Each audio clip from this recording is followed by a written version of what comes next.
Okay.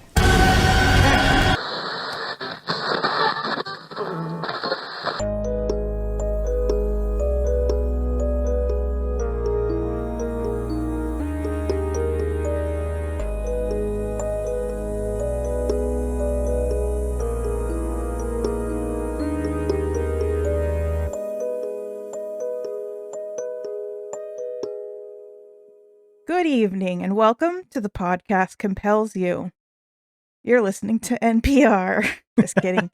This is the show is on the bleeding edge of horror cinema commentary, in which the two of us who are quite expert devote 2 episodes to the discussion of 2 horror movies that have 2 unrelated things in common.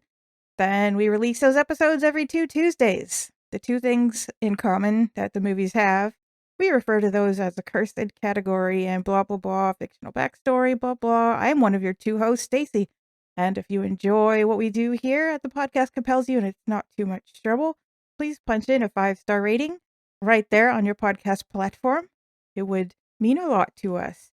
My co-host here is Bill, who I've pretty much decided is probably not a serial killer at this point. How are you tonight, Bill? That's a bold assertion there. I'd like to agree with you on that, but That's why I said probably. oh, right. Sorry, I don't want to play my hand here. I'm doing great. I am just fantastic in this wonderful week in America. Just another normal week, just So normal, boring, nothing yeah, in the boring, news. They're boring. really grasping at straws lately. Exactly. Just a lot of B Squad headlines, but no, I'm doing great. How are you, Stacy? I am, yeah. So I'm here. I've been drowning myself in reading fiction, and I did watch a movie, a streaming Ooh, movie that came out of a conversation with a Costa Rican listener, no. who's made a number of very strange and excellent looking movie recommendations, but I wanted to save those to go over with you together. But that led me to think of, I wanted to make sure this Costa Rican listener had listened to our episode on Veronica and had watched Veronica. Classic.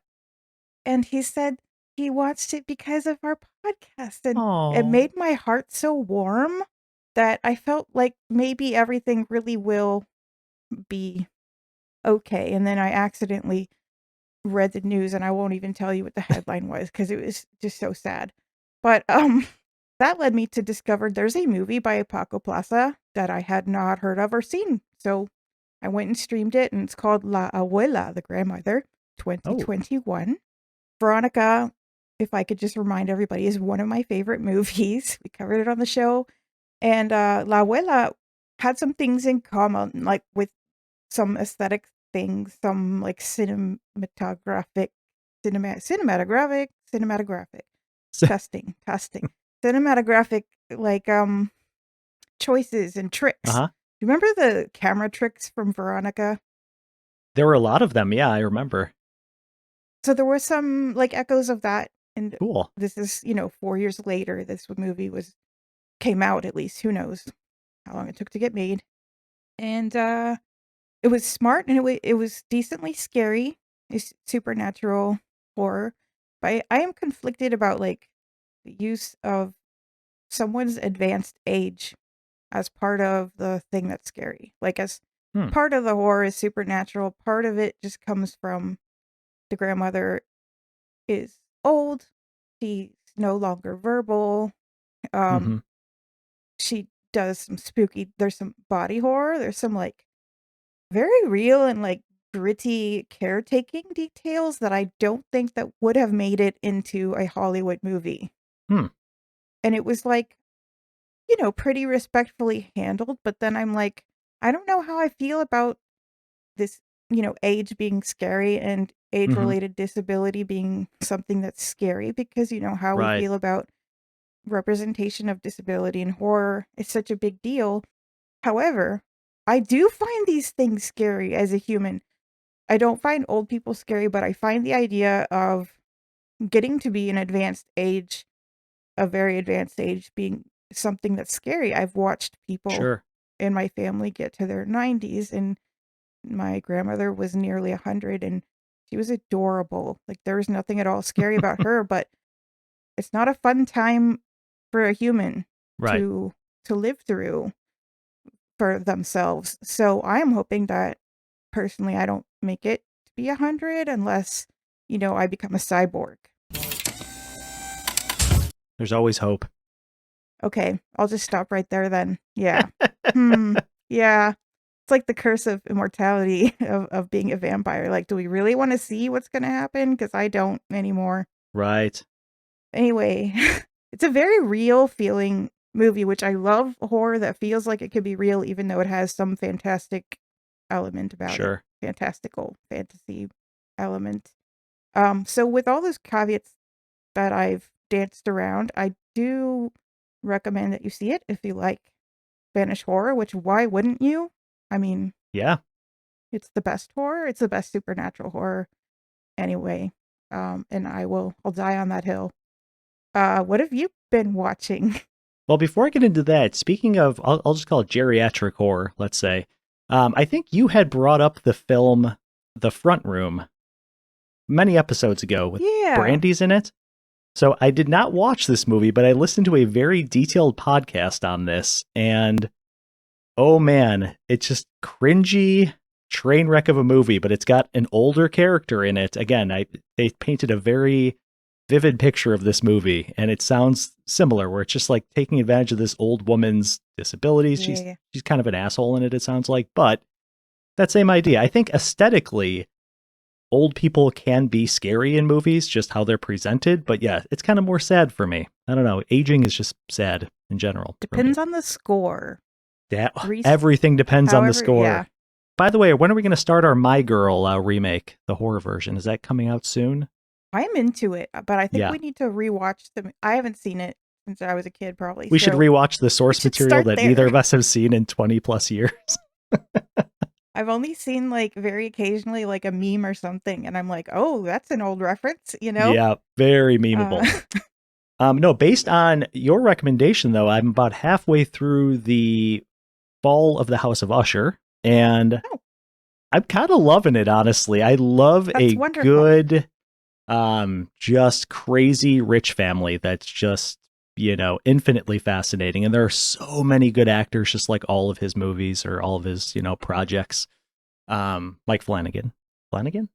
That sounds funny. Yep. Yeah. Yep, Mike Flanagan. Anyway, he's got his normal cast of characters, and it's just, it's getting me. I like it. It's the whole eat the rich thing, and it's just dysfunctional rich people, kind of like a Ready or Not, or a... or that Korean movie. Korean movie? Oh, Parasite? Yeah. Yeah, kind of. Yeah, I can see that. Yeah. They're a little more likable, though, in Parasite, I feel like. I feel a little worse for them. But, I'm loving it so far, though. It's been a while since I've watched any... They're pretty awful. Yeah, and it's got some really good horror elements. I think it took a couple episodes to actually get to the real good horror stuff, because, you got to set the table with a couple episodes. And I think that's probably about where you got, huh? They were still setting the table with the family. Got one episode. Yeah, there's a lot of exposition at the beginning, which, rightfully so. It's 8 episodes or like an hour each. The way that the first episode ended, like, I just saw it coming for so long. I think that was part of my like, I don't think I'm gonna watch the next one, Yeah. But that's probably unfair. Like I said, I doubted my own thoughts and decision about it. Someday I would recommend revisiting. It's good. It gets really good. So I'm gonna throw the recommendation back at you. I'm gonna wait another year, and then I'm gonna have to rewatch episode 1 a third time. Because we've already done this. I've already been there, not with you, but just with, cyclical recommendation. I love it. But no, that's what's been keeping me busy the last week. So should we talk about tonight's movie? Because I'm super excited to talk about it. I'm also excited. So our new curse categories are Two Strangers in a Storm, and we kick it off with tonight's film, which is 2020's horror comedy Scare Me. It is written by, directed by, and stars Josh Rubin, which is interesting. He's in one episode of the Creep TV show, which I didn't know there was a... You know Creep? Yeah, I did know there was a show, but I haven't seen it. Oh, yes. I saw the 2 movies that have come out, and they're fine. They're not like my favorite, but I'm going to have to check out the show because he's in one episode.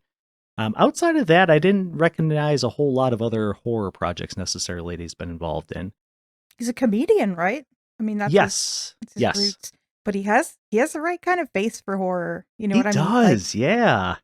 he's not a just average looking guy. Correct. And I feel like it changes throughout the film too, subtly. There's just, you look at him a little differently Yeah. throughout. And then also starring opposite him is Aya Cash, who has roughly 50 acting credits that primarily lean towards comedy. And I definitely recognized her, and I had to look it up. I recently saw her in the HBO series called The Franchise, which I would definitely recommend. It's definitely a comedy parody of kind of like big Hollywood productions. I think there's only one season so far, but I would definitely recommend The Franchise. And then, in addition to those two, there's also a memorable appearance by SNL alum Chris Redd, who I've been familiar with on SNL. I think he was only on for maybe a few seasons, but definitely has his own personality. Scare Me premiered at Sundance in January 2020 and was released directly to Shudder that October. It currently sits at 84% on Rotten Tomatoes and a paltry 5.7 on IMDb, which I was like, Huh. which I read some of the negative reviews on IMDb, and it just kind of made me mad. So maybe I'll discuss those Puzzling. a little later. Yeah. I feel like maybe some people have a personal vendetta against this guy. Interesting. Well, For some reason, I also, like, I read some reviews, which I didn't really mean to do. sure. And I was like, this seems unfair, but Right. Yeah, they were very superficial, the ones I read. I'll discuss some more after the spoiler sure. section. But Stacy, you had seen this movie, correct? I believe you were raving about this a couple episodes ago, if Yes. I'm not mistaken. It was the Gravying Part 2, Oh, that's Pilgrim right. into the Dark. Yes, I streamed this on Shudder, and I was disappointed that I didn't know it existed until sometime in 2024. I put it on my list Mm-hmm. and got around to watching it. That's how it happened. You just eventually get to something on the list. And so it was around November that I watched it and was very pleasantly surprised. Nice. I was surprised it was 2020 also. For some reason, I'm like, this has got to be a newer film. Like, why have I not heard of this? Same thing. Just kind of flew under the radar. It was a good thing to make during COVID. You've only got 4 characters. Right. Well, only 3 of them are in it for a lot. Sure. So if everybody's, COVID free, then it's less complicated, I guess. I don't want to say that. Making a movie is always complicated. Sure. Even with 3 characters. I had not seen this movie, so given that, I did have to come up with 3 things, and I was way off. So for some reason, Yay! whenever I look at a movie, my brain just compares it to other things where I'm like, it's going to be like this or like this. So I'm thinking comedy, horror, cabin, woods. What do I go to? Cabin in the woods, of In the course. So woods. that was in the forefront of my mind when I was coming up with these. So I had number 1, a demonic version of one of the main characters is invoked. Number 2, the trope that the black character always dies first in horror is brought up. I'm thinking, comedy. He's going to bring that up as a funny little aside. And then my third one, I make it like a quarter of a point for this, which is the police show up after the events and have to piece together what happened. We don't really know that, though. It's not the police, but somebody kind of shows up at the end and has to I don't really think she cares that much about what happened. That's why I'm going with a quarter point. Yeah. Anyway. I don't know. So yeah, I was way off point, but I still always enjoy doing this and just finding out how wrong I am as I digest these movies in real time. So I'm going to continue to do this. Sometimes it's very funny. Yes, of course. I enjoy this segment. Do you have any content warnings? I mean, I guess, yeah. Like, the main content warning is scary stories. If you are scared by the kind of stories that people tell around a campfire, this movie might scare you. But if you don't want to be scared, I don't understand what you're here for. Right. There's arguably a little bit of violence. A man threatens a woman threatens a man in a different kind of way. And a character is accidentally stabbed with a fireplace poker. There's little blood. I don't think that's a spoiler because, well, I mean, I don't know. There's a little bit of drug use. How about that? That's Sure. depicted. And so, as always, if you need information on more specific triggers, please check doesthedogdie.com and be assured that no dogs die in this movie, although a fictional dog dies in one of the stories that a character is telling, but the Wow. death is not depicted. So, True. over to you, Bill, for Dark Fact of the Day. Dark Fact.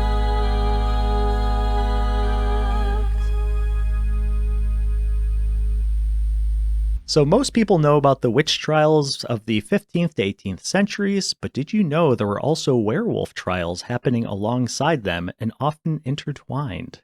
No. What? Yeah, werewolf trials. So originating in what is now Switzerland, these trials spread across Europe, and they were fueled by fear of wolf attacks. Basically, kids would go out and get attacked by wolves. Accusations of lycanthropy, like witchcraft, often targeted the vulnerable. Under torture, the accused, many suffering from mental illness or confusion, confessed to horrifying crimes leading to brutal and often public executions. As wolves disappeared from Europe with industrialization, the werewolf delusion gradually gave way to other forms of psychosis, and they went bye-bye. So there were not nearly as many of these, of course, as witch trials. There was only maybe a couple hundred in like that whole time period, but same idea, just rounding up your less than stellar members of society, convincing them that they were werewolves, and then murdering them. Pretty dark. Yeah, it's not cheerful. No, not and at then all. to think about how all the wolves disappeared. Yeah.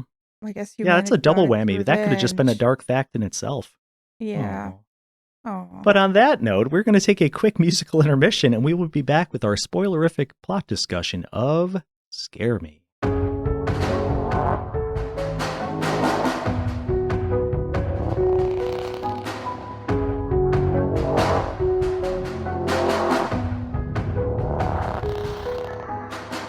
Welcome back to the show. We are now going to go through our spoilerific plot discussion of Scare Me, so I'm going to hand it over to Stacy. Hello. The movie opens on a car ride, and the driver is the character. Her name is Bettina, but I don't think anyone says that. I only know that from subtitles. Nice. So, Bettina is, as far as we know, she's a driver. Like, she doesn't own the cabin that we know of or anything like that. She's just a driver. Mm-hmm. And she's driving this sleeping guy, and she's like, "Hey, are you a writer?" And he's sleeping, so she repeats the question louder to wake him up. This is the funniest. She's the funniest character to I me. love her, yeah.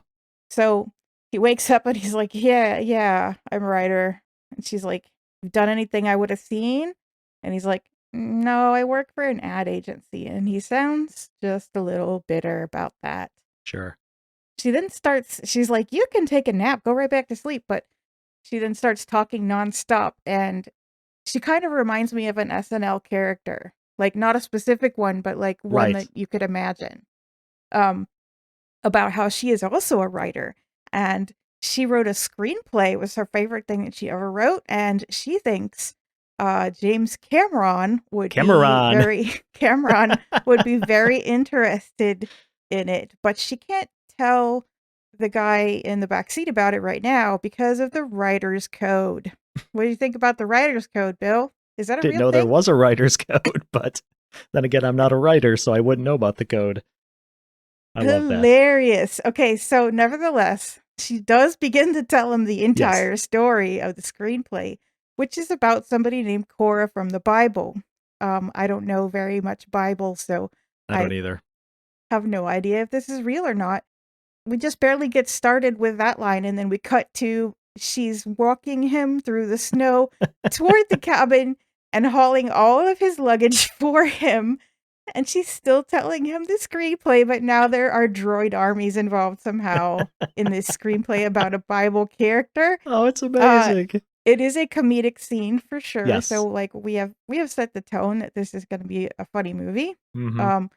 And then there's like some slapstick stuff where like she falls down in the snow and like she narrates what's happening. And so the guy who hasn't said too much yet, his name is Fred.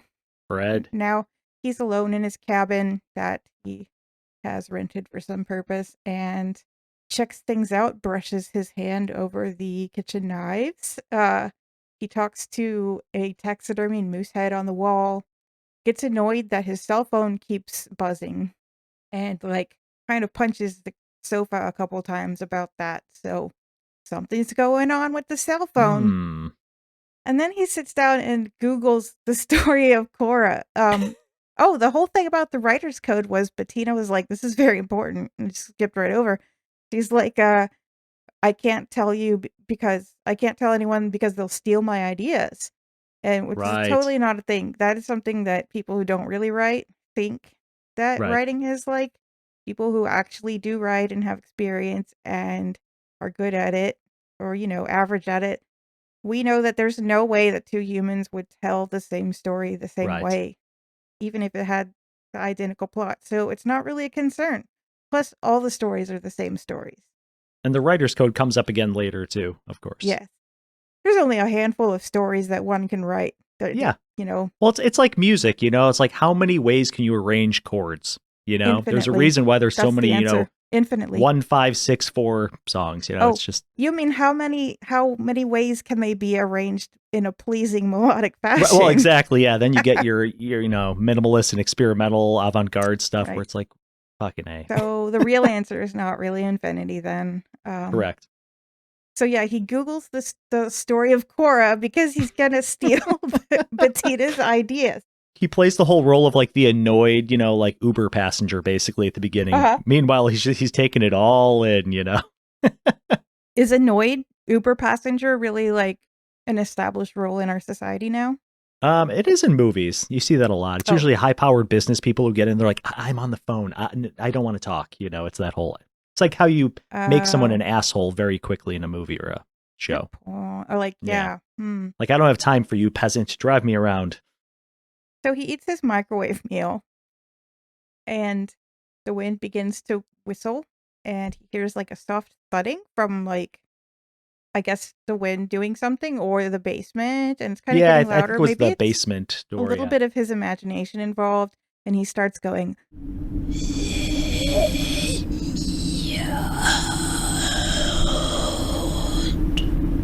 And then he opens the basement door and says, nope, and very quickly closes it. Oh, before that too, I don't know if it's right here. He like opens his laptop to start writing, and all he has is werewolves have guns, ... Revenge? Oh God, I didn't mark? see that. Thank you.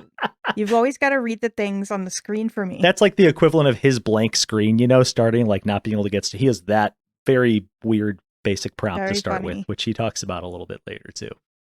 We cut to a new scene, and it's still daylight. Fred is out in the snow and meets his cabin neighbor, staying in a nearby cabin, who's suffered some kind of knee injury.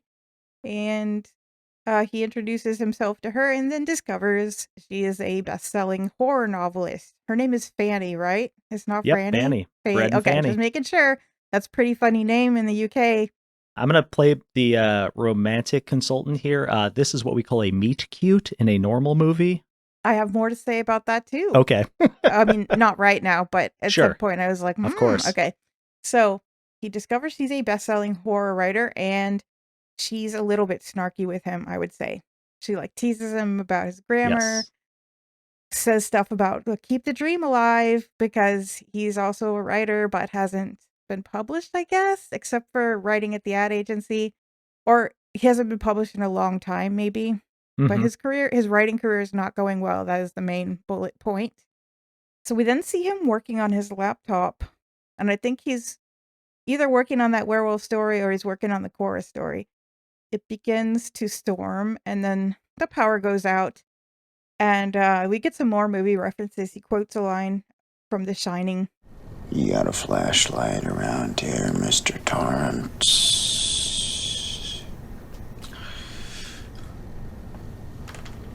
We got one here. It's kind of like a lesser known line from the movie. There's so many like well-known lines, but yeah, that's I wasn't sure if it was from the movie or just the book. It's been a while since I've read that. So then his laptop battery dies, and he mistreats the laptop because I guess he's gone out there to write.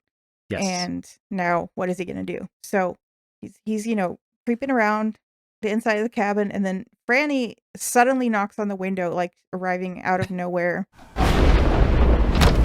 Just when I was really getting into my groove. Her character is a little bit annoying, and I think that is also important to the plot, you know? Sure. And she's a little rude to him. She's a little bit, thinks highly of herself, in my opinion.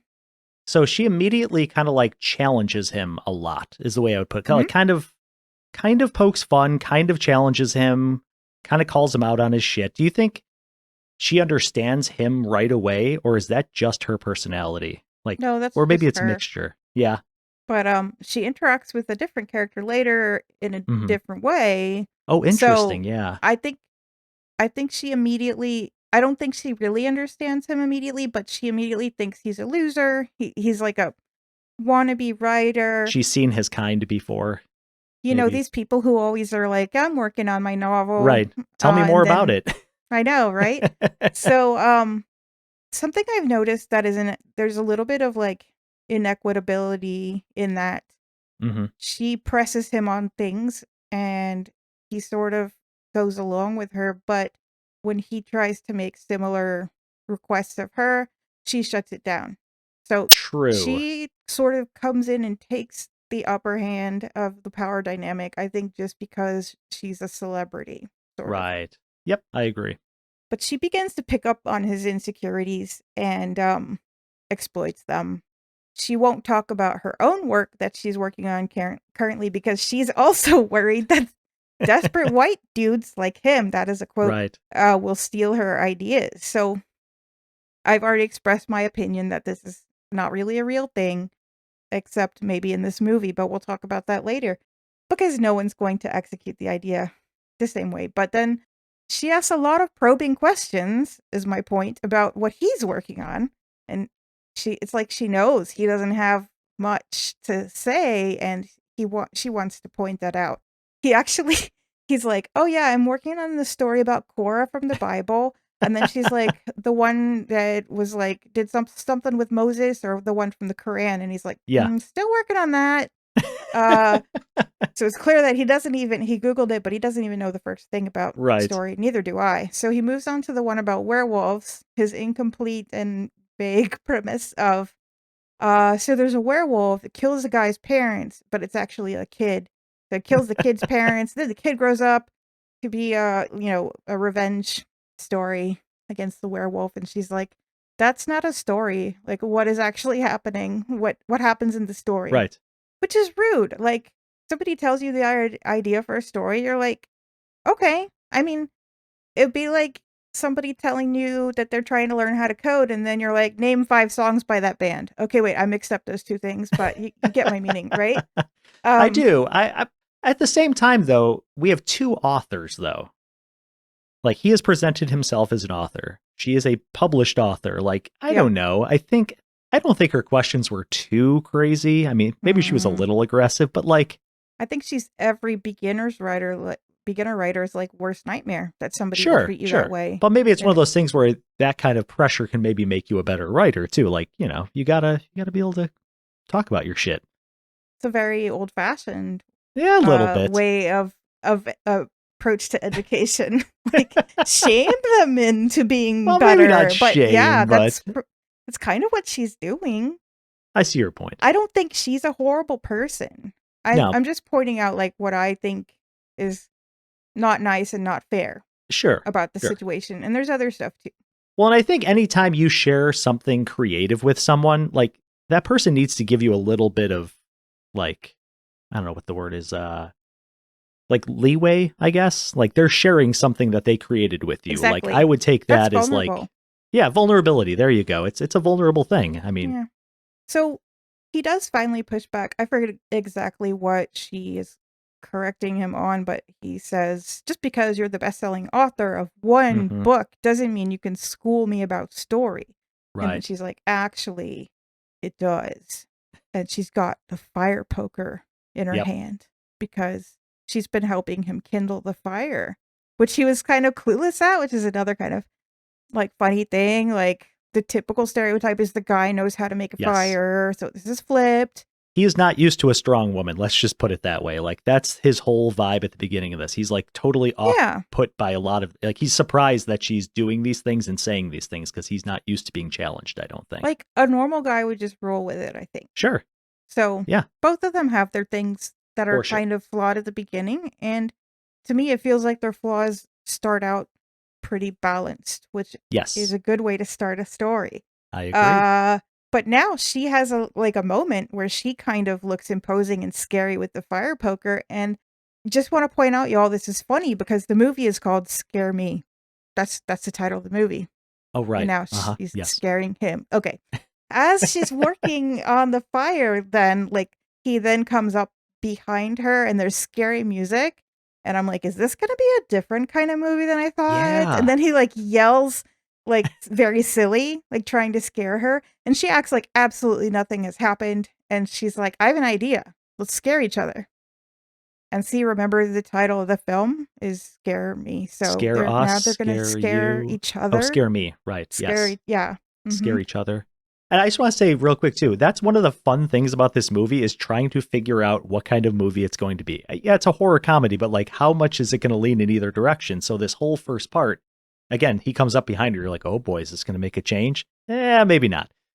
Yeah. Over and over again, this happens, and it's so Could it much be fun. a foreshadowing? I don't know. We'll have to ask a perhaps. real writer. Yeah. Yeah. Like you. This sort of breaks into Act 2, I think. So they crack open a kind of like a couple of beers. They do these great Crypt Keeper impressions that are really funny. Yes. And then they commit to this idea that they're going to carry out. It's really Fanny's idea of telling each other scary stories. But everything's kind of her idea. Like the ideas that win are her ideas, kind of, as they push things along. So trying to scare each other. Scare me. Get it? Right. Sorry, I'll stop doing that. No, I love it. So this is the first time that it occurs to me, like at this moment, is this going to be an anthology movie? Is all of this just the framing of an anthology? I mean, it is, but it isn't. Not exactly. I mean, really cool stuff happens as they're telling the stories, and it's fun, but we don't really cut away the stories. We don't actually care about those characters that they're making up. Like, not really. Maybe a little. But transiently. Sure. But I mean, much weirder anthology movies have been made, so I don't know. You know, like with much weirder framing devices. This is definitely a unique twist on the anthology film type trope. Yeah, I love it. So anyway, Fanny, I almost said Franny. I don't know why. You said Franny earlier. I'm so confused. Okay, Franny Mae. Constantly, it's like almost the same name. Yeah, fair enough. Okay, Fanny puts Fred on the spot and says, "Tell me your werewolf story. Like, this is your moment now. Go for it."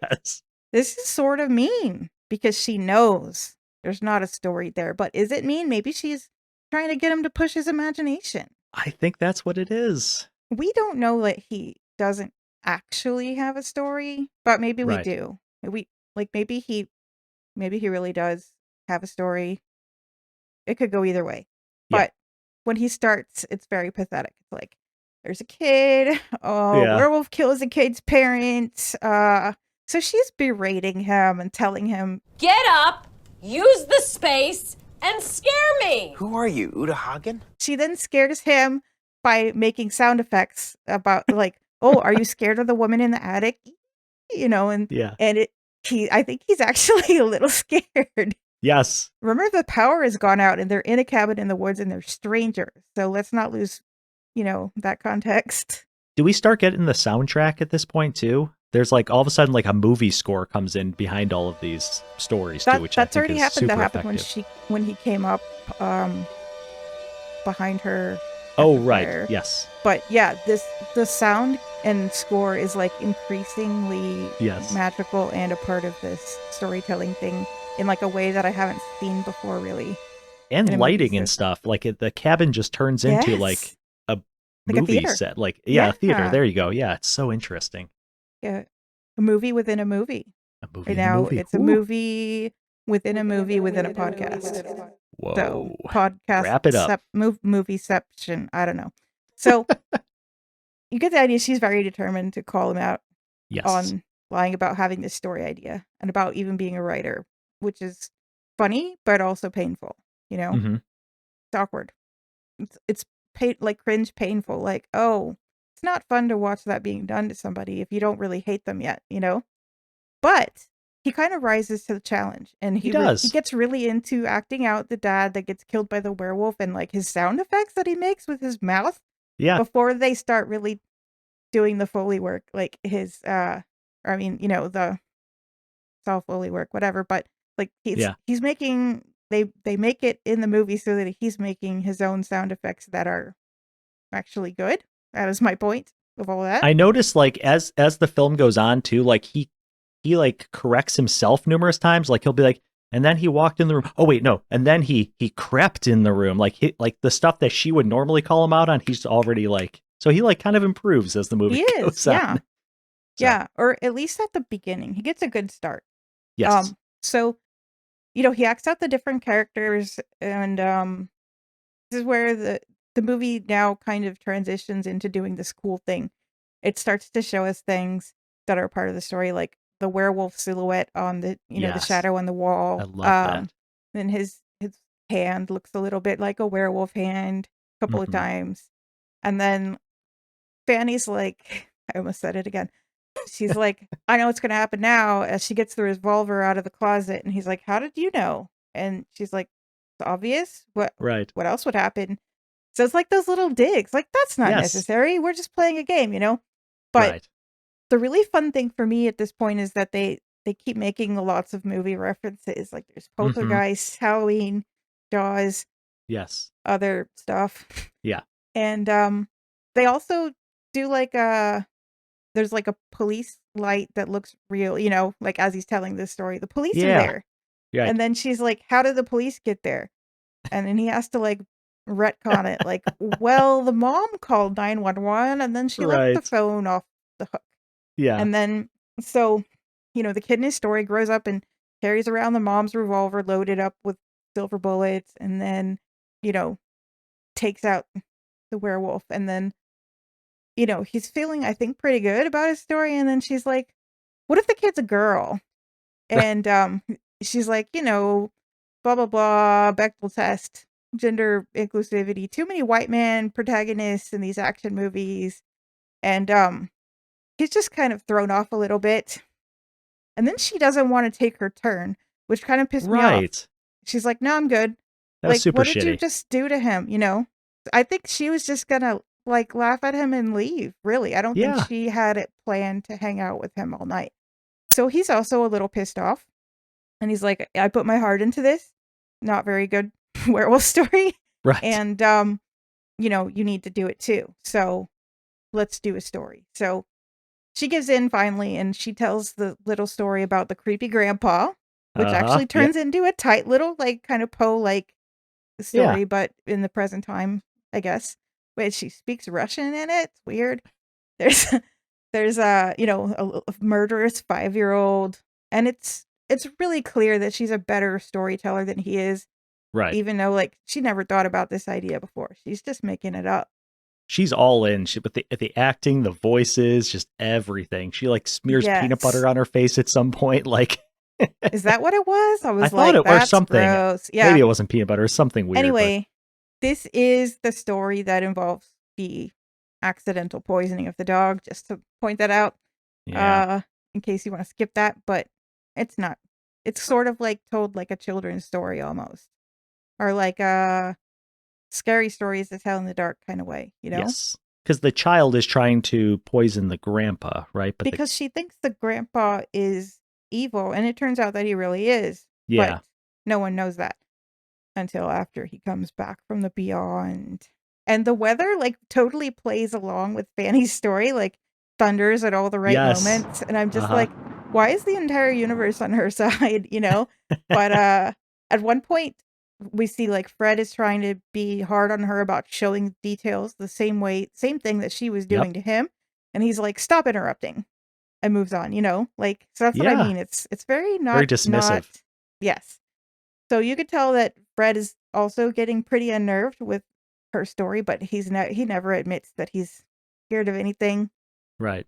and she's really good at doing the voices and the sound Yes. effects also. And sometimes they're starting to use more real sound effects. Like the dog growling and the door creaking open, and I don't remember what else, but like I think that's when it really kicks in.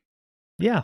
So right at the climactic moment of that story, she totally breaks character, abandons the end of the story, and she's like, "Let's order pizza. What kind of Let's order pizza do you pizza." want?"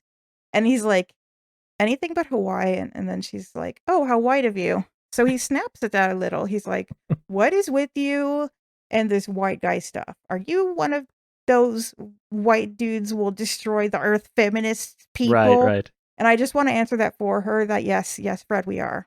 Yes. Yes. That is what's happening. But she brushes him off and orders a half veggie, half cheese, probably pizza. Hi, can I get a half veggie, half cheese, probably? She's treating him like a child. That is child food and also for sure. spacey food, but you know. Oh, yeah. it's I was going to say, fine. I'm all cheese. Give me cheese pizza all day. Every time, yeah. Every time.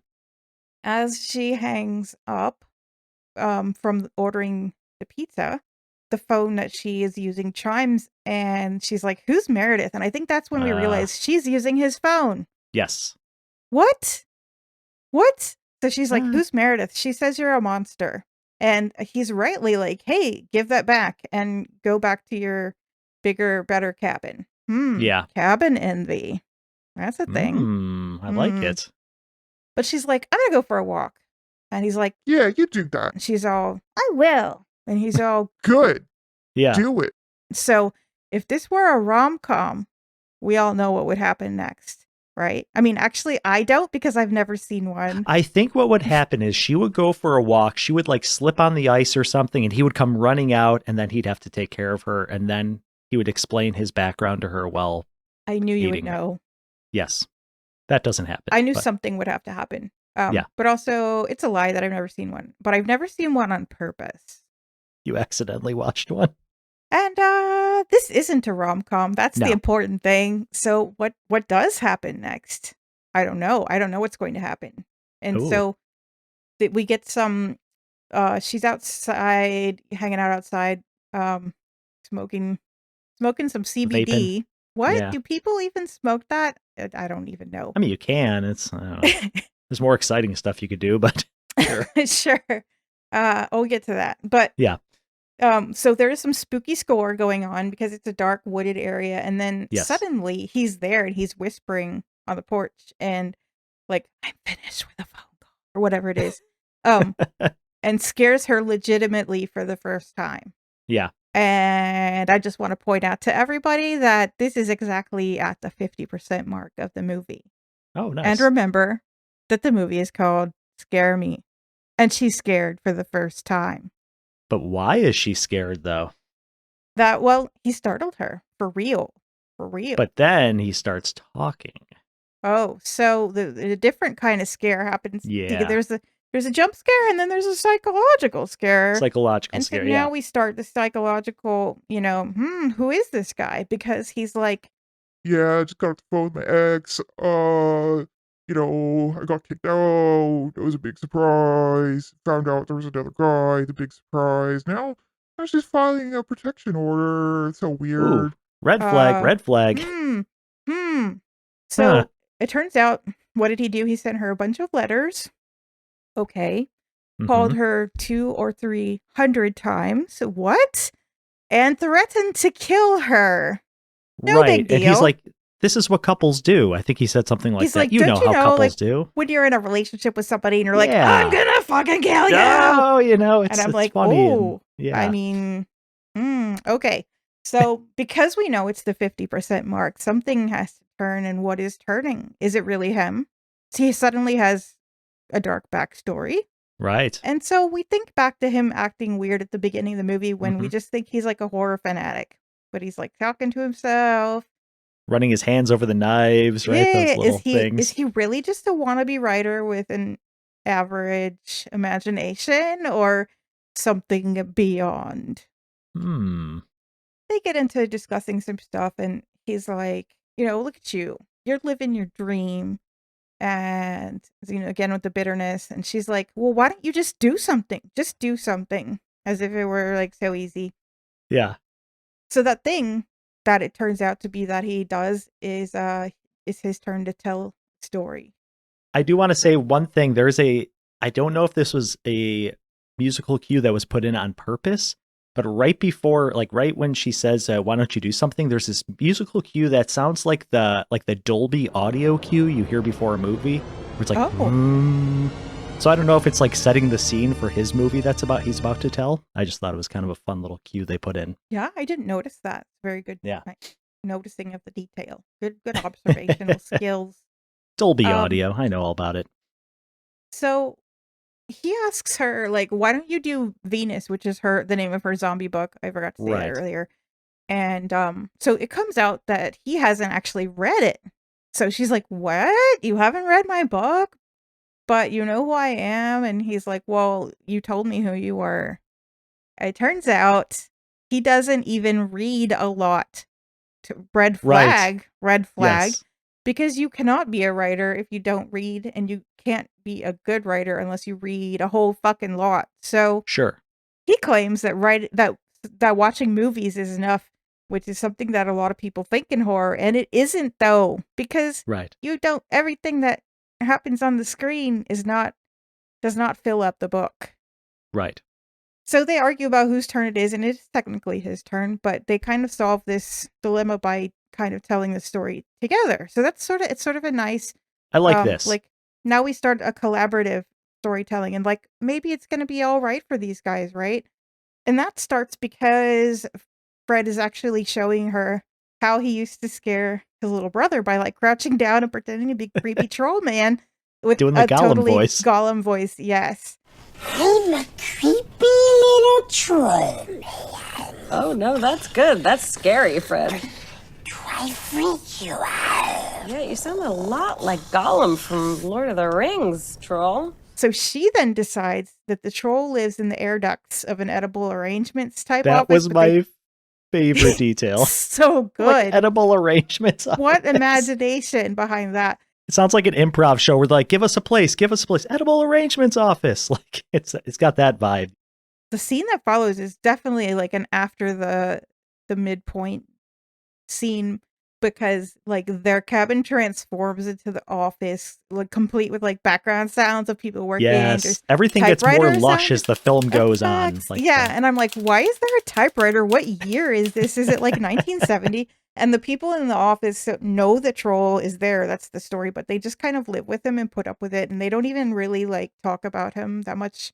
They're like, mind your baskets. Oh, I love that. And I also love where she's like, and what's his name? He's like, Devin. He's so bad at coming up with like, names. That's one of his. That's a very modern name, Devin the Troll. But that's a little bit later. So he plays the troll, and he's actually very like creepy at it. But she constantly gets frustrated with him that he is not able to like spontaneously invent things. And this is one example where she's like, so what's your backstory, troll? Right. And he's like, and she's like, is it a curse? And he's like, yes, it was. And she's like, boring. So she suggests maybe he was a good troll in the past, and he was attracted to the edible arrangements because it was a happy place with a nice owner who wanted to make people happy and feel better with their edible arrangements. But the new owner is a misogynistic asshole. And then Fred's like is very interesting to me.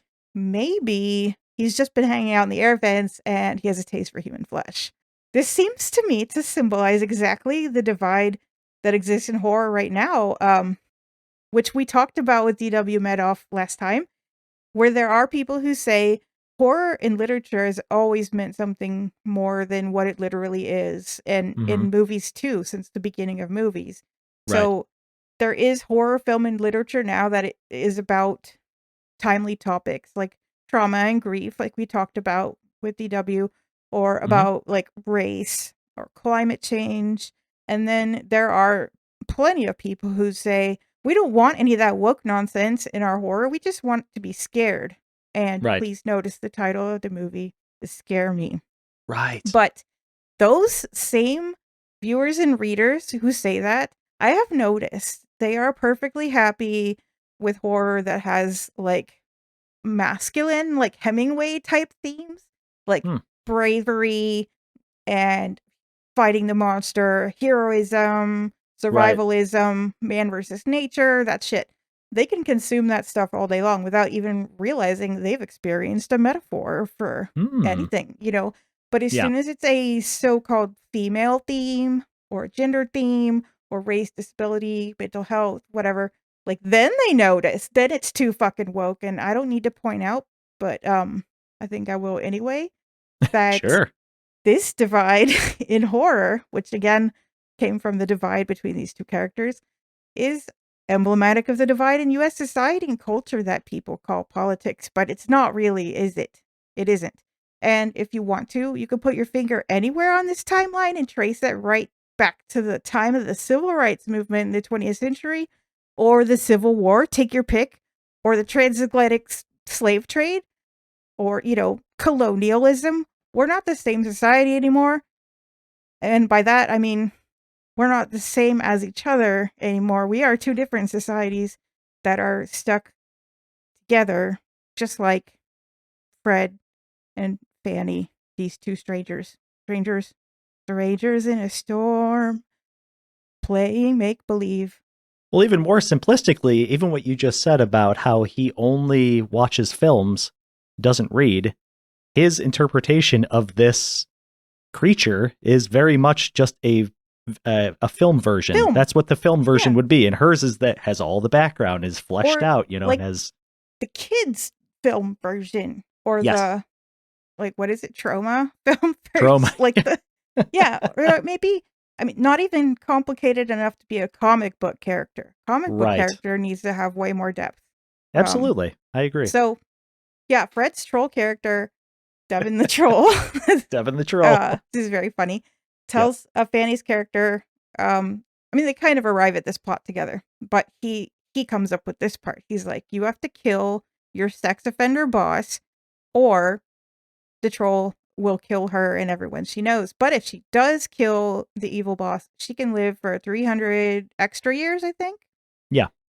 So they act out the scene of the creepy boss confronting Fanny's character, and it's actually like pretty creepy. Maybe there should be a content warning for this, because it's like, you know, the person is not really there, but it's a sort of dramatized beginning of a sexual assault scene. Yes. And then they dramatize the boss getting stabbed with scissors, and they're like making these plot decisions together. And the secretary accidentally walking in on Fanny's character.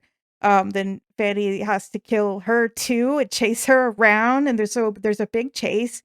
Yeah. It's kind of funny. And then they're sitting on the floor. And then, oh, I forgot to mention, part of the deal is that she has to kiss the troll at the end in order to get the 300 extra years. So the two of them are then sitting on the floor together, and I'm like, oh God. Are they? Oh God. So they're still narrating the story, like right up to the moment that the kiss would have happened. Thankfully, they don't have to do that, because right then, there's someone behind them in the house. It's the pizza guy. They ordered pizza. Even right before that, and I don't remember where this came into play, but there's a part where she mentions yellow eyes, and they both look over into like the dark other room, and there's these yellow dots, and they both see it, and then they both look over, and then they just move on. It's a funny little moment, just a little comedy moment. Calling out these like wonderful Again, there's details. so many funny, like just interesting visual things they throw into this movie, where it's like reality and non-reality. It's fascinating. But yes, we get the pizza guy. But don't you love it when movies do this? There's a pizza coming and they make you forget, and then it's a scare. Like, I know I've seen this, and it's totally, it's a call back or whatever to that. The pizza guy's name is Carlo. I love Carlo. He's such a great character. He's brought a pizza. Yep. And then, okay, I just have to point out, she makes Fred pay. She's like, Fred's going to pay. What's he supposed to do? Say, no, I'm not? Like, nobody would do that. So he pays. Like, but why should he pay? Isn't he the less, like, successful one economically? the one who's been Yeah, you're kicked bringing up a out lot his of like house. gender dynamics and I know. socioeconomic dynamic. Yeah, there's a lot But going it's in like here. she makes the assumption he's going to pay and glosses right over it without a second thought. But he remembers Well, and it was her later. idea to get the pizza too. I mean, she called the I pizza know. and everything. He It's didn't all even her. get the pizza he probably wanted. He probably didn't Right. want half of a cheese pizza. He can't even get his own pizza and he has to pay for it. Yeah. So I anyway, agree. probably overthinking, but maybe not, So Carlo starts saying like, have a good night. Don't get serial murdered because it's the perfect night for that, storm, power outage. All right, well, you guys have a good evening, okay? I'm glad to see you guys aren't killing each other out here, because it would be the perfect night to do it, It's like, hey, what are you doing out here? Nah, I'm just like, you didn't even see that coming.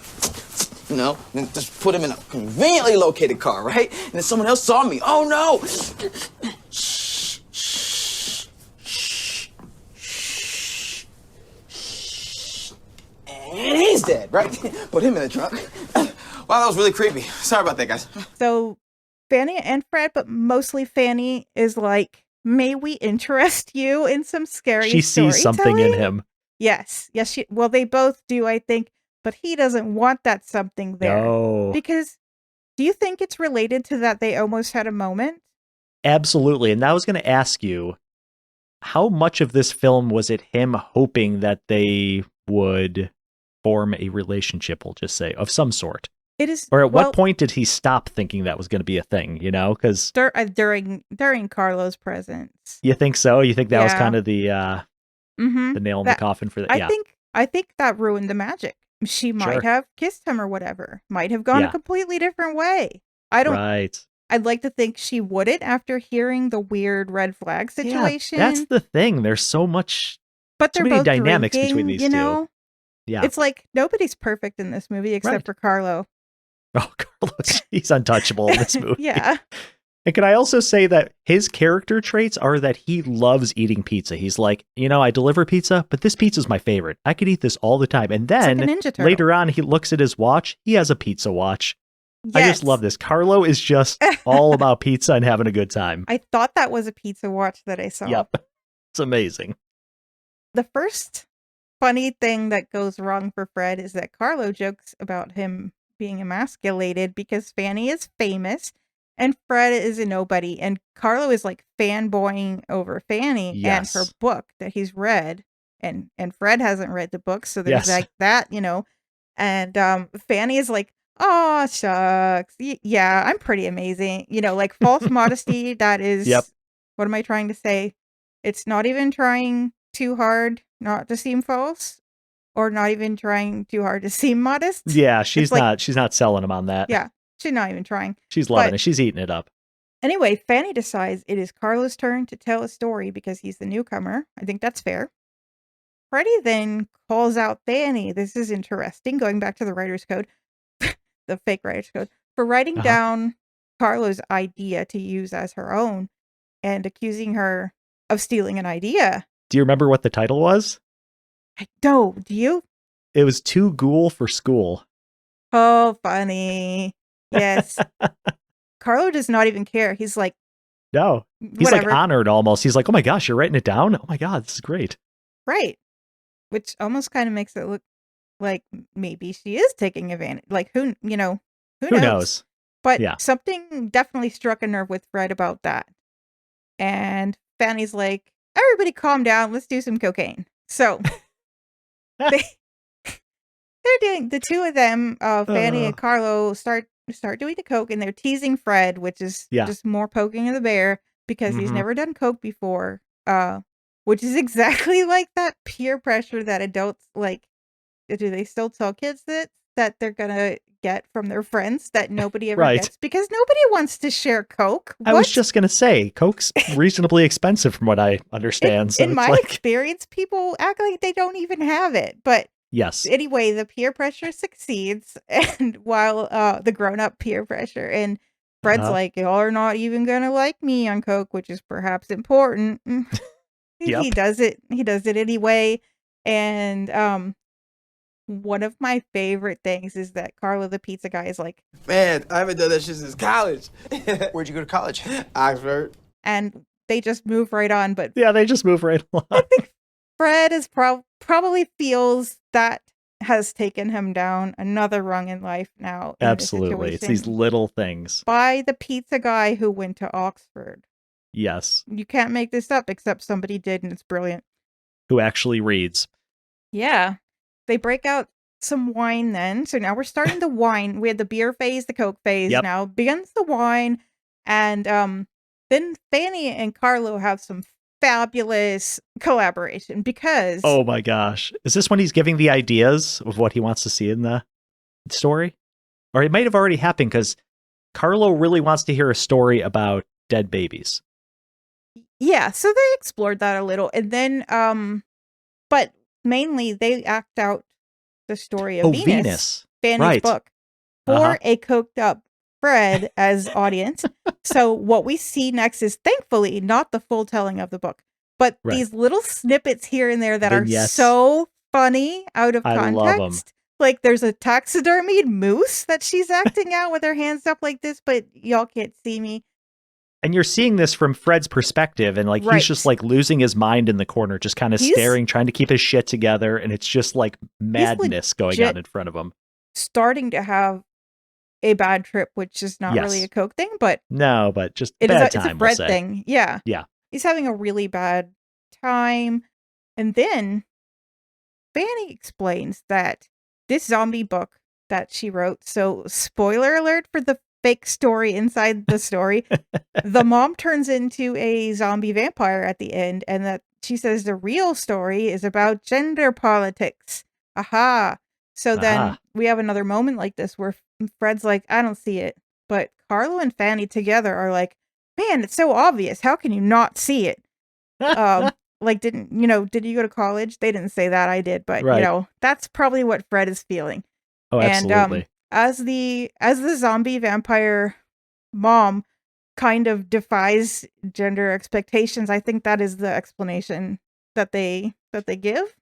And then there's a fantastic moment when Fanny toasts to Carlo, the pizza guy from Oxford, for being such a brilliant like co-storyteller. Yeah. And of course she thinks he's brilliant. You know why? I mean, he might really be. He probably is because he's such a good character. But I don't think she knows whether he's brilliant or not. He couldn't think of the word emasculate earlier until the third try. But Yeah.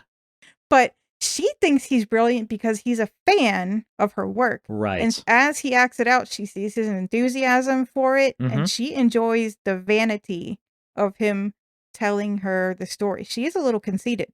So Oh, very much so. that, listeners, is not in the movie. That is special commentary that you can only get Ooh. here at the podcast compels you. So please like and subscribe, and above all, smash that 5-star rating button, and make sure your aim is true on that 5th star. That's key, that part. Real quick, I love this transition. I forget who. I think it's Fanny may say. She goes, "Do you want to go, Fred?" And he goes, "You want me to leave?" Because he's so coked up. It's just like Such this a funny good little line. line. He's just like, "Oh, you want me to leave?" Like he's totally serious. Like He's like, in his mind, they're going to be together forever, Yeah. and he Yeah. is, going to live He's the under a third wheel. bridge, like his Yeah. troll character. Mm-hmm.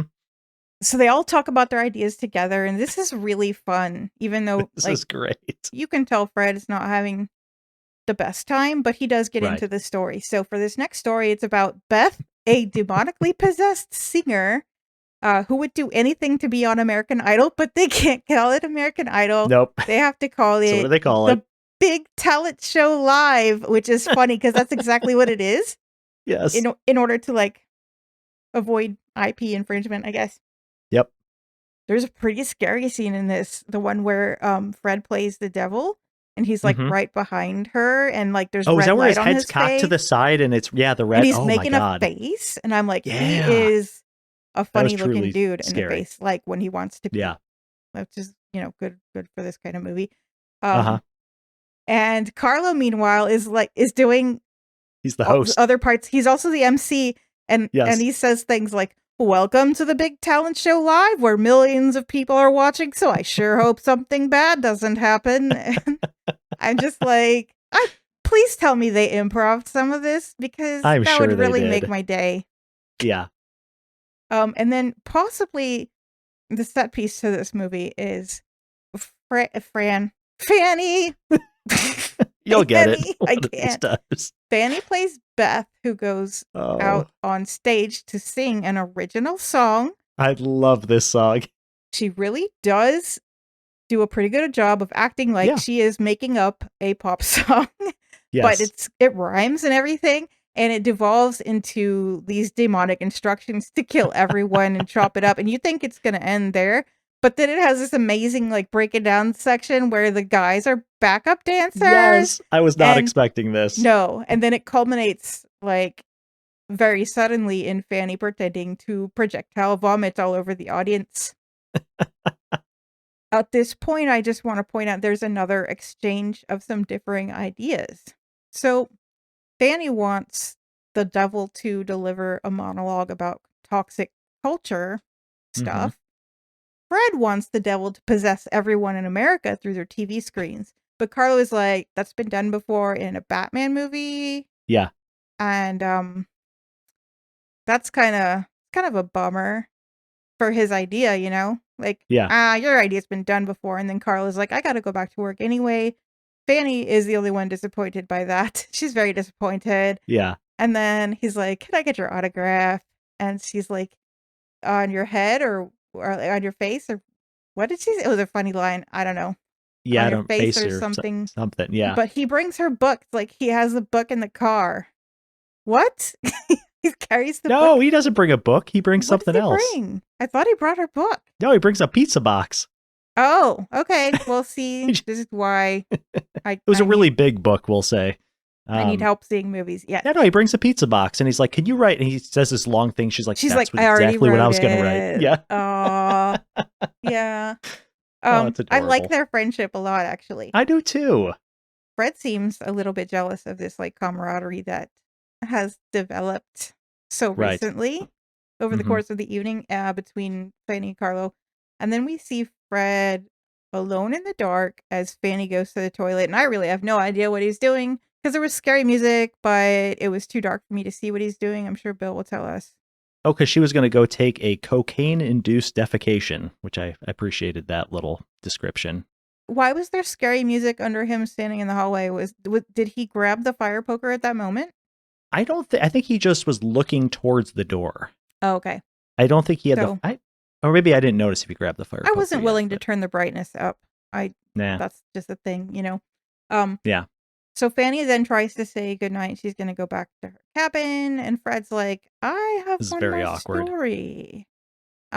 She's like, no, thanks. Got to go to bed. He's like, it's a straight up slasher about a killer and the woman who got under his skin. A very Lifetime movie, according to Fanny. But she agrees. She's like, all right, you know, I don't think she can resist another idea. But she's also kind of like half out the door at the same. Like, I think her like true personality starting to shine through here. Like, it gets so unnerving. This whole scene gets very unnerving. I love it. Yeah, but it takes a little while, right? At first, we're like, okay, tell us a slasher. Yeah. So Fred starts to describe a woman character that sounds a lot like Fanny. And Fanny, god damn it. And Fanny's like, yeah, classic story about a boy being emasculated by a female. And she's like, my life, the story of women everywhere, right? And that's probably not a good idea at this point, Fanny. Don't poke the bear. You need to read the room a little. So Fred describes the killer, who is a guy who supposedly tries really hard, but he just doesn't have enough. And then Fanny's like, talent? And then Fred's like, you try doing my ad agency job for a bunch of paint stores and chicken restaurants or whatever. It makes you want to kill everyone. So he's clearly describing himself, and now he said his job makes him want to kill everyone. So there's no doubt now. So he describes his character having fun at first with this woman that he met, who is a powerful woman with a much better life. And when he starts to have fun with her, he's able to forget how he cheated on his wife. What? That was not your story before. Not surprising. And lost his temper too many times. And wrote her mean letters. Fanny is starting to get really worried. She's probably thinking, like, how can I just get out of here? But why doesn't she? He's like, I get it. You're a better storyteller than me. You're better than me. And he says that a couple times. And then he describes, I guess, the setup of like the two of them, how they decided to stay up all night, the characters in the story that's in the movie that's now on the podcast that you're listening to. And gotta ground everybody where we are here. Absolutely. And tell each other scary stories. So I'm telling you the story of him telling her the story and them telling stories to each other. Storyception. And it's probably very obvious to everyone like where this is going at this point. Fred describes how his fun came to an end because he discovered he was really just there to like kind of entertain her, to be like a wind-up toy, to make her feel better about herself, to validate her, if you will, to provide validation. And he doesn't like that. That feels transactional. That part's not in the movie. Again, you get a little something extra with us. Yeah. Like a Exclusive. subscribe, smash that Yep. 5-star. By the end of the night, he says he felt used. And she says, Fred, what are you doing with the fire poker? So at some point he grabbed that, but that's when she noticed, maybe that's when we noticed that he has it. And then he reveals that he's got her notebook and that he's read it. And was she writing down his ideas the whole time and like the story of him, her observations of him? So like that's her version. She's like, I'm a writer, I'm just doing what writers do, writing down observations. Right. And he's like, what you're doing is stealing ideas from a nobody. And she's like, people steal from me all the time, so it's all right because I'm a lady in horror, and you know what I do? I just have to go do it better. I mean, that's what you should do, right? Well, she ripped on him too. I think she called him like Fraudulent Fred or something, some nickname. Like I would be pretty pissed too if like I had a really good time hanging out with someone and you find out this is what they were thinking the whole time. They did a good job of making her not a saint. Yes, because that would be boring. Right. There had to be a little balance in the good and bad in both of them, maybe. Although he's clearly like very screwed up. So yes, he calls her a conceited little girl. And like I said, she is conceited. Sure. She's not a little girl. That's not nice. Don't say that. Right.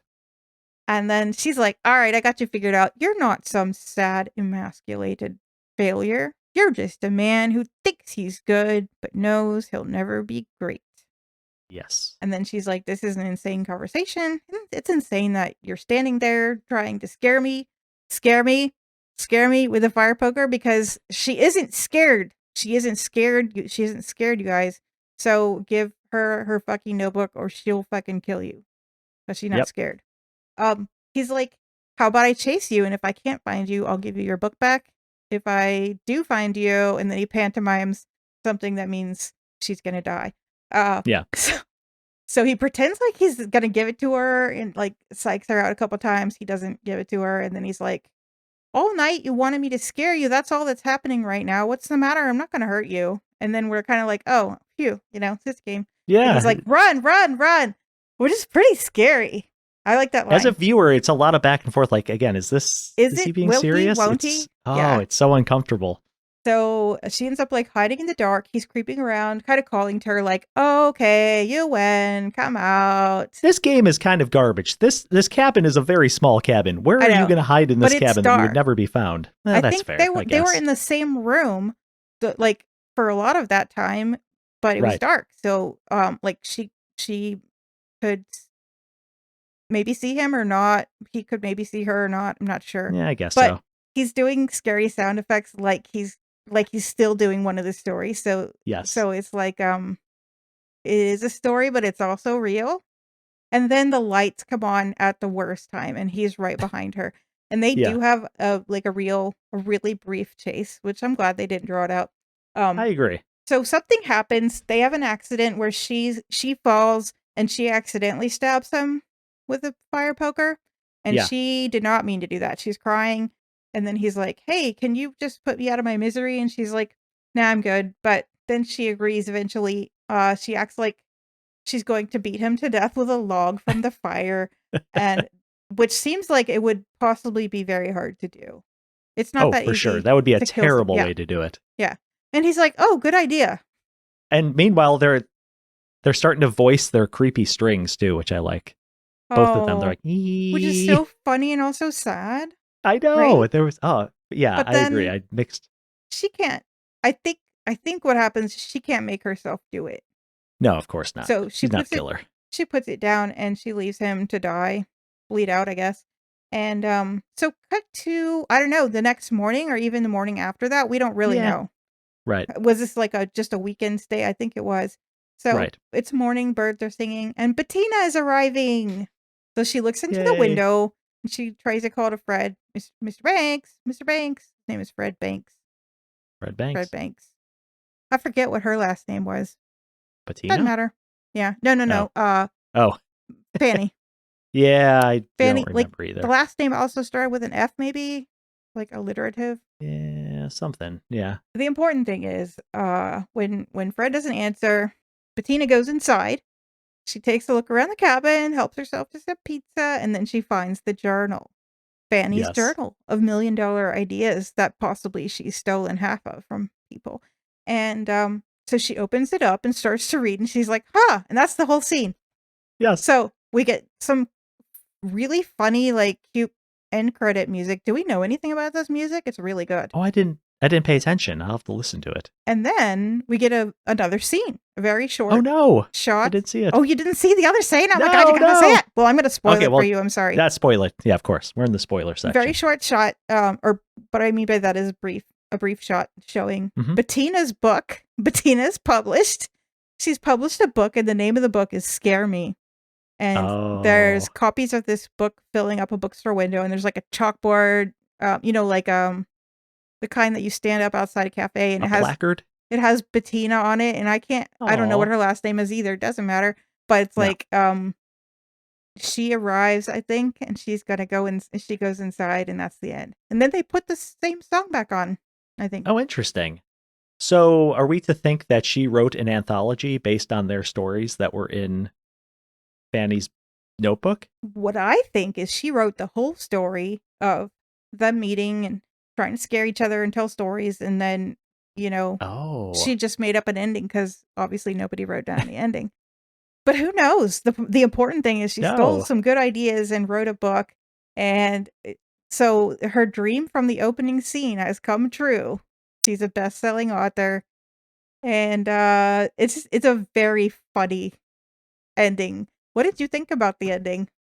I didn't You see didn't see the it. final scene, but so I took the ending as she opened the notebook and saw that her idea was in it Oh, because Fred, took Bettina's idea and told Fanny about it, and I assumed Fanny had written that down, and she just opened up to that page and was like, "Huh, like that's my idea in that book right there." that is probably what happened, and I didn't even think about that Well, but because then the I was last scene, laughing I at don't the know. last scene. Yeah, or I But was hoping she'd get really pissed off, like see that and be like, "What the fuck," or something. But I right. loved it. It's a good abrupt ending. Mhm. Doesn't need any explanation. It could go any which way. Loved it. It's about an you? interesting choice that we never see the dead Fred. Like, where is he? Like, why didn't she see blood right away? Well, or hold something? on. That's the strange thing. You do see him behind her, You do? but she Okay. focuses on the book. So the notebook's right in front of the bottom of the stairs, Once again, and I she can't picks see it up, something. and you can see him just behind her. So you think she's going to turn around and be like, "What the fuck?" No, she just picks up the notebook. That's it. Which is Okay. another clever thing because normally they There's a would see better the ending body than first. I thought. Then I'm gonna change Yeah. my idea of the ending. Oh, So I thought the ending was a perfect comedy ending of her getting Yeah. what she wanted all along out of Yes. these other people's suffering. oh, interesting. I didn't even think of it that But way. Yeah, but now, like, also, yeah, there is a little closure because there's a dead body. But yeah, do you have some final thoughts about this movie? We ready to rate it? yeah. Let's do it. Should I go first? Sure. All right. I freaking loved this movie. I'll say, actually, no, I'll say all four characters. I'm going to include Bettina in this too. Oh God, she's Fan good. freaking tastic. Yeah. And especially Fred and Fanny. I mean, to carry a movie like this. And when I was reading IMDb negative reviews, a lot of it was like, they're in one place, they just talk the whole time. It's one of those terrible reviews Oh. where you're like, come on. Go read a book. But for me, I'm like, that's actually the impressive part. Like to carry a movie with such little visual stuff going on, like that's a tough thing to do. And then you bring Carlo in, who is just like the best comedy relief, like at the perfect point in the movie. And just the dynamic between Fred and Fanny was super fascinating. There was a lot of subversion of tropes. Again, like the whole meet cute, it kind of starts like that. I got the impression that Fred kind of felt almost like entitled to her. You know what I mean? Like if this was a normal story, okay, you should be falling in love with me now. Right. But that doesn't happen at all. She just keeps pushing back on him. And I was actually more team Fanny throughout the majority of this movie. Oh, me too. And listening to you, though, tell why she's kind of an asshole. I'm like, I get that, but for some reason, I still feel worse for her. Or yeah, you know what I mean? Like, and I think we're supposed to. Yeah, like any good movie, yeah, your opinions change about the characters as the story evolves. It is an irony to me, though, that she is somebody who is supposedly like preoccupied with gender issues and justice and fairness, and Yeah, you would think that she would be a nice person. She's not really a nice person. no. Like, even when she doesn't know anything about him, she's mean to him. I kind of took it as she was like, and I don't know how old she's supposed to be, but I get the feeling that she's kind of like, she got quote unquote famous young, and that she's, it got to her head real fast, and she doesn't have the real world experience to understand how to treat people now that you're at this elevated level in your career. That's a good So point. maybe something like that. I don't know. But anyway, I'm giving this 4.5 screams because I freaking love this. And as we know, I am not the biggest fan of horror comedies. And this one was like, so excited for you to see this. This one's like 80% comedy, like maybe 20% horror. There's like barely any blood. There's barely any violence in this, which I was like super surprised by. And yet I still could not stop watching it. Like I didn't want to pause it at any point and like go do something else because it's just so engaging. I don't know. So I'm giving it 4.5 screams. What do you think about what DW said about like it either has to be primarily a comedy or primarily a horror? You know what? I think I agree with that, honestly. I feel like this is a comedy. It is for sure. With a little bit of like, it's a comedy made for fans of horror. Because again, all the callbacks, all the tropes, you see them, they subvert all the tropes, all of like the quoting of horror movies. It's kind of like a love letter to horror, yet it's not done in a very like, oh, look what I'm doing way. Like it's not, it's so natural. It's not precious. It's just a very fun, I would almost say lighthearted in a lot of ways. Like it's just so, the dynamic is just so good between these two, especially. So yeah, I think that's what it is. If it tries to be 50-50 horror and comedy, it loses me because it's not committing to either one enough. Whereas this, it commits more to the comedy, and I appreciate that, with a little bit of horror mixed in. And again, like the cinematography, like super unique, like adding like film scores and film lighting to these little stories that are in this tiny little cabin is such a unique thing that I've never seen before. And I thought that was super interesting. In some ways, I feel like that is the thing that it's like, here's a movie about the creative process. Like we start with an idea, we make up things, and then eventually we add sounds and effects, and then it eventually seems very real until you can almost not tell. Is it real? Yeah. What do you rate it? What do I have a feeling you're going to be pretty high up here. I found it a very sharp movie. Yes. Some very unsettling things about it, but definitely funnier than expected. And strangers in a storm is such a great trope to start with for this story. And the storytelling game or competition, I think it's really a competition. It just escalates and it gets darker than you think. Like, not the plot of the stories, but the way that you can tell that it is sort of exposing the envy and the insecurity of Fred. And I mean, that can totally be like the untold dark side of creativity and the world of creative artists and the dark side of the creative process. And so we have like Fanny, she's like razor sharp, confident, She's far superior storyteller. She's determined to unmask his fragile ego, and she does it. But at the same time, like, while she's not nice to him, we also get pretty good critique of, like, the idea of toxic masculinity and the way that men often feel entitled, like you said, Yeah. to sort of dominate a creative process, to dominate a creative space. Yes. So that is a story that, of course, I'm going to love, but also the way that the filmmakers presented us this story with very minimalist approach. It was very theatrical to me. Like, the actors carried it with their dialogue and their body movement, and Mm-hmm. a lot of time with the lighting and stuff, it very much felt like we were like front row at like something on Yeah. a stage. No elaborate visuals, just like the raw stuff. Good sound design, good writing with the For sure. dialogue. There was never like a clunky line. There was never, that was cringe, But Yeah. it is, it's funny that it's called Scare Me to me. And I know I kept saying that, but now that I'm thinking about it, like, it is not even about the literal scares. It's more about the psychological horror that is like self-doubt of your own creative ability and envy of Mhm. others, and the other stuff that I said. But it's Sure. funny, it's very tense, it's very meta, and it's gonna earn 4.5 screams for me as well for being a wickedly original Wow. takedown of fragile, often but not always masculine egos and the power of storytelling itself. What do you think about what I thought? We have the same score for the first time in history. Is it the? No. There's been 3 other Keep instances. telling us that. Why can't we just have our milestones? Like, this is Wait, this is our first time we've had the same score? I don't know, What? but it sounded good. That's close. No, it's funny because I love that you as a writer, as specifically a horror writer, got so much out of this movie, and me as not a horror writer got just as much out of this movie, but in a completely different way. So like, It just Absolutely. goes to show a well-written, well-directed, well-acted movie can appeal to lots of different people if it's done correctly. That's what it should do. Yeah. Yeah.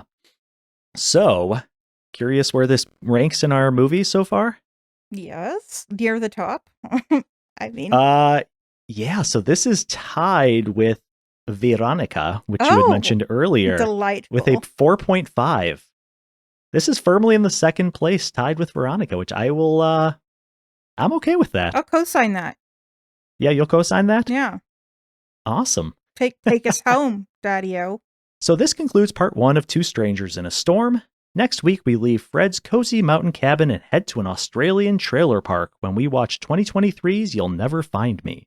In the meantime, follow us on whatever podcast platform you prefer and leave us a rating and review. Until next time, stay spooky. See ya.